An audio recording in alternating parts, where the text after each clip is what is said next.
Shalom, selamat pagi Bapak Ibu Saudara yang kekasih. Selamat berjumpa, menikmati hari baru, hari karunia Tuhan di pagi ini. Bersama-sama sebelum kita mengawali aktivitas kita akan membaca dan merenungkan firman Tuhan. Firman Tuhan dari Matius pasal 11 ayat 20 sampai ayat 24. Namun sebelum kita membacanya, mari meminta pertolongan dalam doa. Kita berdoa. Terima kasih ya Tuhan, kami boleh dibangunkan lagi dengan tubuh yang segar, tubuh yang sehat dan kuat. Semua kami yakini bahwa hanya karena perkenanan Tuhan semata dalam hidup kami, hanya karena kasih sayang-Mu kepada kami. Hari ini kami akan mengawali aktivitas kami. Namun sebelum itu, kami akan dikuatkan oleh kebenaran akan firman-Mu. Roh Kudus-Mu ada bersama-sama dengan kami, sehingga firman-Mu dapat kami pahami dengan baik, dan kami senantiasa menjadikannya pedoman untuk melangkahkan kaki kami menapaki hidup karunia-Mu ini. Bersabdalah kepada kami ya Tuhan, kami telah siap untuk mendengar. Dalam Kristus Yesus kami berdoa. Amin. Firman Tuhan dari Matius pasal 11 ayat 20 sampai ayat 24. Judulnya Yesus mengecam beberapa kota. Firman Tuhan, lalu Yesus mulai mengecam kota-kota yang tidak bertobat. Sekalipun di situ ia paling banyak melakukan mujizat-mujizatnya. Celakalah engkau Korazim, celakalah engkau Betsaida, karena jika di Tirus dan di Sidon terjadi mujizat-mujizat yang telah terjadi di tengah-tengah kamu, sudah lama mereka bertobat dan berkabung. Tetapi aku berkata kepadamu, pada hari penghakiman, tanggungan Tirus dan Sidon akan lebih ringan daripada tanggunganmu. Dan engkau Kapernaum, apakah engkau akan dinaikkan sampai ke langit? Tidak, engkau akan diturunkan sampai ke dunia orang mati. Karena jika di Sodom terjadi mujizat-mujizat yang telah terjadi di tengah-tengah kamu, kota itu tentu masih berdiri sampai hari ini. Tetapi aku berkata kepadamu, pada hari penghakiman, tanggungan negeri Sodom akan lebih ringan daripada tanggunganmu. Amin firman Tuhan. Tema dari bacaan kita saat ini ialah Allah mengecam orang-orang yang tidak bertobat. Siapa yang tidak kesal, marah, dan kecewa ketika seseorang diberikan sebuah peringatan atau nasihat untuk kebaikan mereka, lalu orang tersebut tidak mau mendengar? Pastinya kita semua ada perasaan yang mungkin akan mengalami kekecewaan dan lain sebagainya. Dalam bacaan kita pagi ini, Yesus mulai mengecam kota-kota yang tidak bertobat. Sekalipun di sana Yesus banyak melakukan mujizat-mujizat seperti yang disampaikan di ayat 20. Kota-kota itu adalah Korazim, Betsaida, dan Kapernaum, ayat 21 sampai ayat 24. Korazim dan Betsaida adalah kota orang Yahudi. Penduduk di kota-kota Yahudi sering tidak menanggapi ajaran dan mujizat yang dibuat oleh Yesus. Itulah sebabnya Yesus mengecam mereka bahwa celakalah engkau Korazim, celakalah engkau Betsaida. Bahkan kota Kapernaum pun Yesus mengecamnya.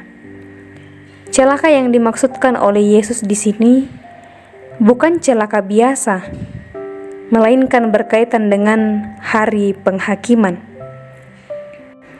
Bahkan Yesus mengatakan hukuman Tirus, Sidon, dan Sodom akan lebih ringan tanggungannya dibanding ketiga kota tersebut.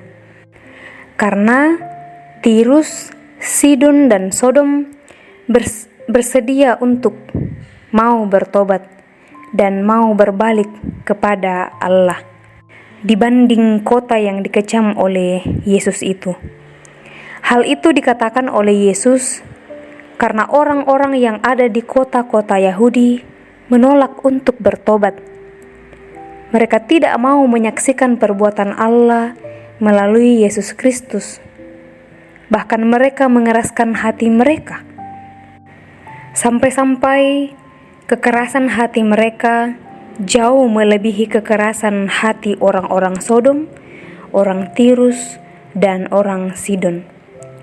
Setelah melihat tanda-tanda dan mendengar firman yang berkuasa dari Yesus, mereka malah menolak Dia. Kecaman Yesus terhadap mereka yang tidak mau bertobat menjadi peringatan juga bagi kita sebagai pengikut Kristus.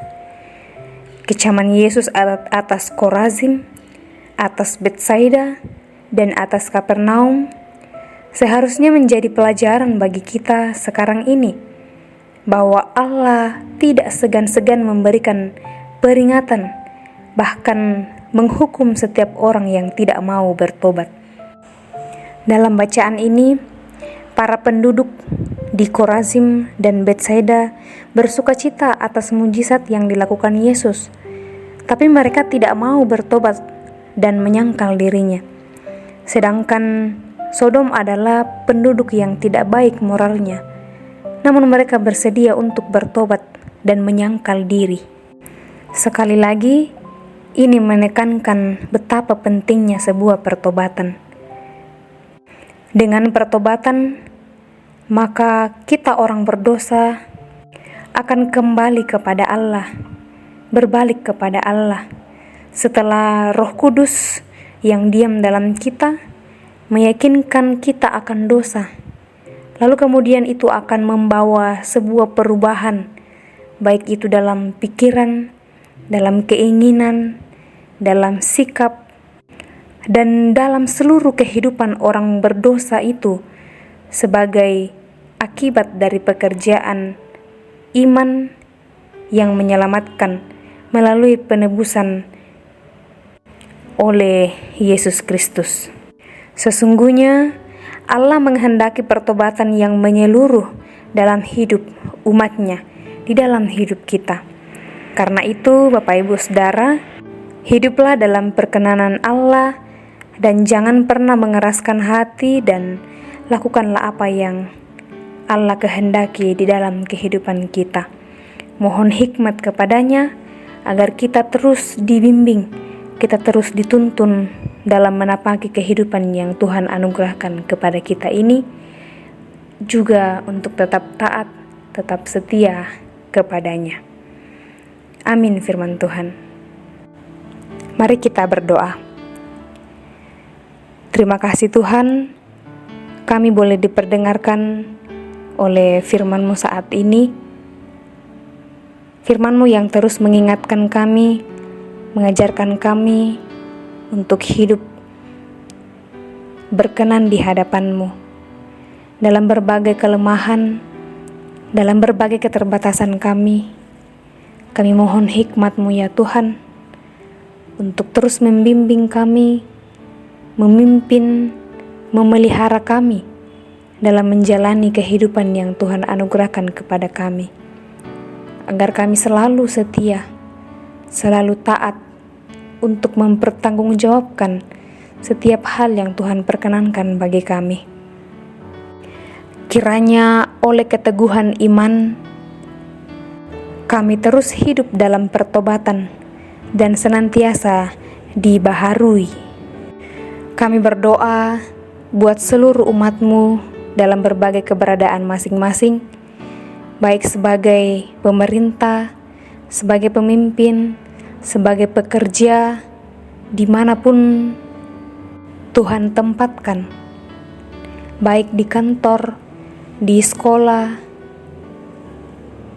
di ladang, sebagai pedagang, sebagai petani, sebagai peternak, Dan apapun yang dikerjakan oleh seluruh umat-Mu, Tuhan kiranya senantiasa membimbing, mengaruniakan kesehatan yang baik, juga hikmat, agar terus mengandalkan Tuhan, terus berharap hanya kepada Tuhan untuk setiap hal yang dikerjakan. Dan semuanya itu hanya untuk kemuliaan Tuhan saja. Ya Bapa di sorga, berdoa untuk seluruh umat-Mu dalam menjalani masa yang indah, masa lansia. Tuhan terus menopang mereka, menguatkan fisik, menguatkan iman, menguatkan jiwa untuk menjalani masa-masa yang masih Tuhan perkenankan bagi mereka dengan penuh sukacita dan damai sejahtera. Bagi seluruh umat-Mu yang sementara dalam menjalani proses pemulihan oleh karena adanya berbagai penyakit, kiranya Tuhan memberkati setiap hal yang boleh diusahakan.